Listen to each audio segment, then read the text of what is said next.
One of the more difficult questions that cow-calf producers and even extension specialists have to answer is what's the proper cow-to-bull ratio for the upcoming breeding season. And one of the reasons why that this question is so difficult is there's so much variation in bulls. Research at Colorado State University a number of years ago tried to evaluate how well bulls would match up in different cow-to-bull ratios.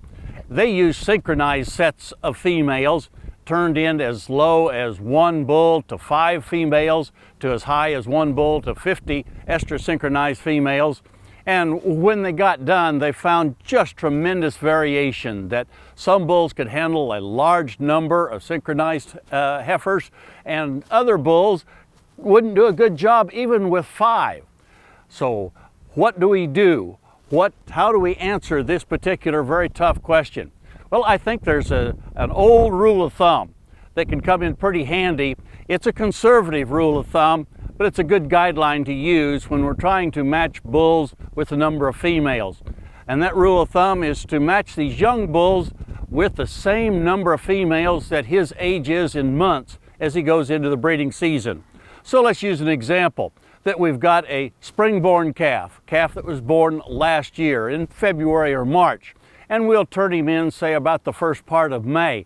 That makes him about a 13 to 14-month-old calf going into his first breeding season.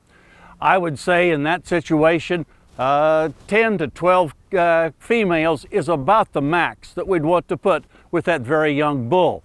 If it's that 1.5-year-old fall-born bull, then we can stretch that out to 15 to 18 months.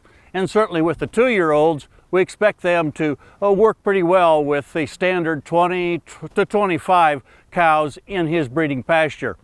That's assuming, of course, that these bulls have passed a breeding soundness exam.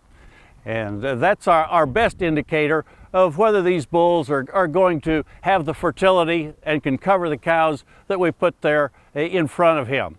So as we go into this upcoming breeding season, and you're trying to figure out if you've got enough bull power for the cows in your herd, use that rule of thumb, especially if you're using young bulls.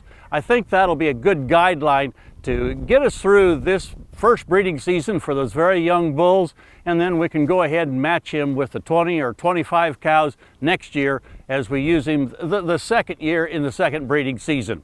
I hope this helps as you go through this upcoming breeding season, and we'll look forward to visiting with you again next week on Sunup's Cow-Calf Corner.